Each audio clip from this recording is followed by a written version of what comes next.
there to guide from the bottomless pit, but my aim was made strong by the hand of the Almighty. We forward in this generation triumphantly. Won't you help the sing these songs of freedom? That's all I ever had. Redemption song, redemption song. And we begin our collective worship with the lighting of a candle. Or what did Jesus say? Good morning, everyone. Today, in America, is Independence Day. This is America. They're on the other side of the world to us. We share quite a lot with America. We share our language. We share some of our history. But what is Independence Day?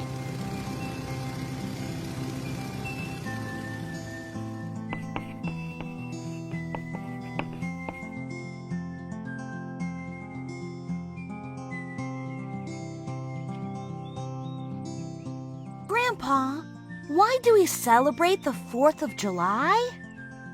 Well, you see, July 4th, 1776 was a very special day in America. 1776? That sure was a long time ago. So, what makes that day so special? This was the first Independence Day in America. Independence? What does that mean? Independence means freedom. For many years, American colonies were ruled by British leaders. They had to do what the British rulers told them to do. They could not make up their own laws. Congress leaders wanted to change this. They wrote the Declaration of Independence, explaining why America should be free from Great Britain. On July 4, 1776, the Declaration of Independence was approved by Congress. America was finally free. Hooray! Now Americans could do whatever they wanted. Oh no, dear. America was free from British laws, but they had to make up new ones. Years later, in 1787, the Constitution was written. The framers of the Constitution had a meeting at Independence Hall in Philadelphia. Some famous framers were Benjamin Franklin and George Washington. Together, 39 framers signed and agreed on the rights that American citizens should have. Rights? What are rights? These are things that people have the freedom to do. You mean like the Bill of Rights? I remember we learned about that at school. Exactly. The Bill of Rights were amendments or small changes made to the Constitution in 1791. They were added to protect certain rights of American citizens. Like freedom of speech and religion, right? You've got it. And freedom of the press and many other rights. So Americans have all these rights because of what happened on July 4th, 1776. This was the beginning of it all. And we celebrate the 4th of July to show how much we appreciate our freedom. Absolutely. Grandpa, I think Independence Day is my new favorite holiday. Me too, dear. Me too.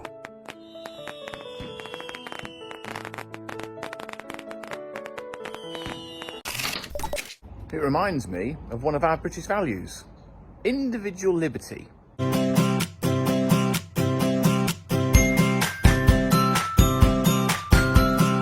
all have our own dreams.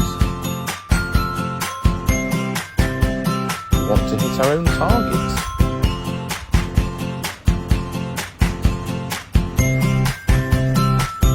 We are free to find our own challenges and achieve our own victories. No person has a right to stop you from achieving what you want to achieve.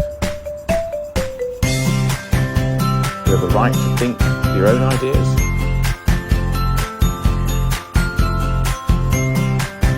Love what and who you want.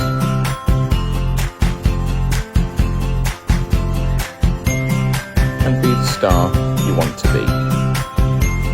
But you don't have the right to take others' freedom.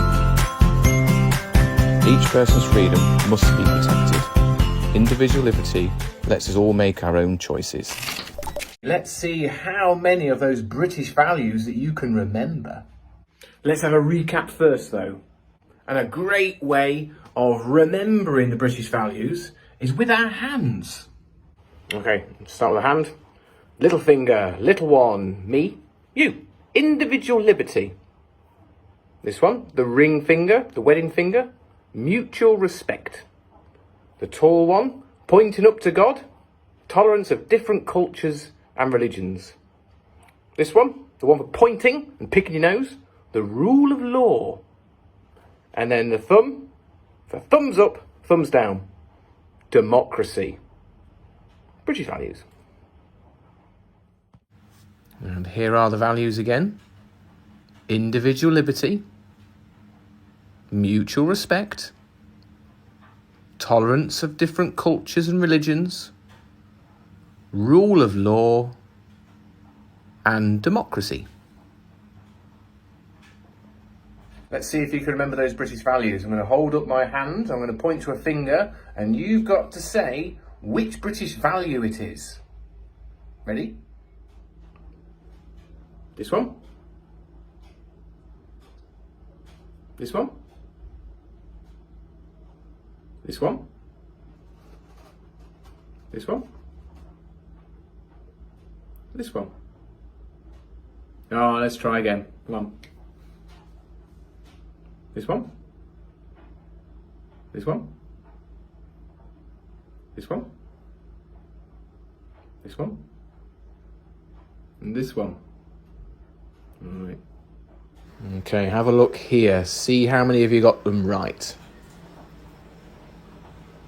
Did you get them? Well done if you did. So, freedom is really important. This is Moses, who was an Israelite born in Egypt in a time when Israelite boys were not supposed to live. Wait, huh? Moses, however, grew up in the palace of the Pharaoh, the very man who was enslaving the Israelite people. When Moses grew up, he made a big mistake. Uh-oh. So Moses ran away from Egypt Wow! to the land of Midian. Ah. After many years, an angel of the Lord appeared to Moses and told him to go back to Egypt to free the Israelites. After much protesting, God granted Moses his brother Aaron to speak on his behalf. Phew.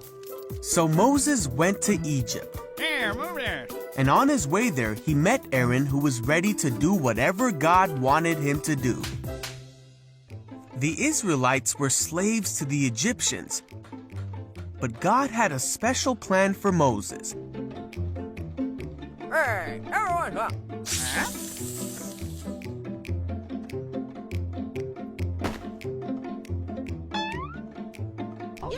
After rallying God's people to them, Moses and Aaron went to the Pharaoh.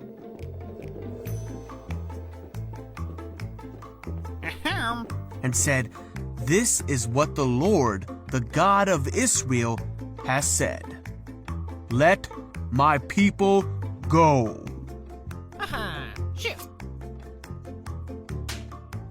And Pharaoh made the Israelites work harder because of this. Hey, where are you?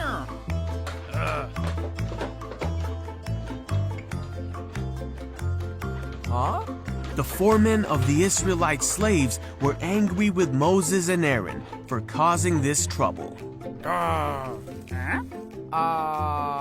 So Moses cried out to God and asked why this was happening. But God said, "You will see what I will do.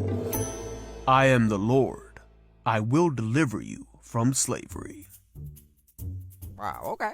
Hey! Moses told this to the people, Hey! but they were so discouraged that they didn't listen to him. Yeah, whatever. God told Moses to go to Pharaoh and to do exactly as he said. So Moses and Aaron went to the Pharaoh. Hey! God told them to take the staff and throw it down before Pharaoh. Huh? Pharaoh was not impressed. He called his wise men and sorcerers, and they did the same thing. Hooga, hooga.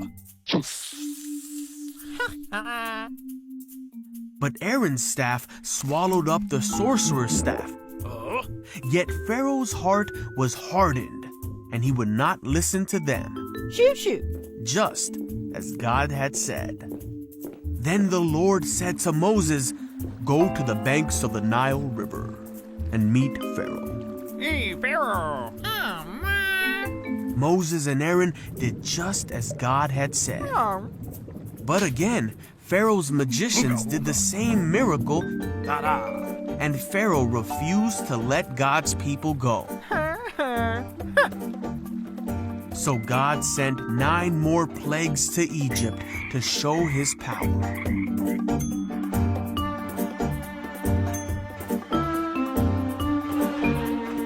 Even with all the suffering, Pharaoh's heart stayed hard, and he would not let the people go.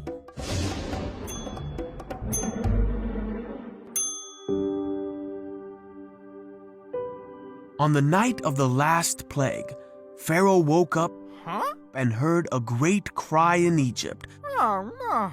for there was not a house in Egypt where someone was not dead. Pharaoh summoned Moses and Aaron and told them to be gone with the Israelites. So the Israelites left Egypt immediately and made their way to the Promised Land, taking with them many riches from Egypt, and they took Joseph's bones as they had promised him many years before. But after they had gone, Pharaoh changed his mind and readied his army to take back the Israelites. When the Israelites saw Pharaoh and his armies come, they were terrified. But God made a way for them. Through all of this, the Israelites saw the great power of their God, the one true God, and they put their trust in Moses, his servant. Time for a prayer. And if you'd like this prayer to be your prayer assignment at the end, you're welcome to look at the candle flame where you can put your hands and your eyes together. Help us to see your grace all around us today. Amen. Well, that concludes our collective worship for today. Remember, work hard, be kind, look after yourselves, and I'll see you around school.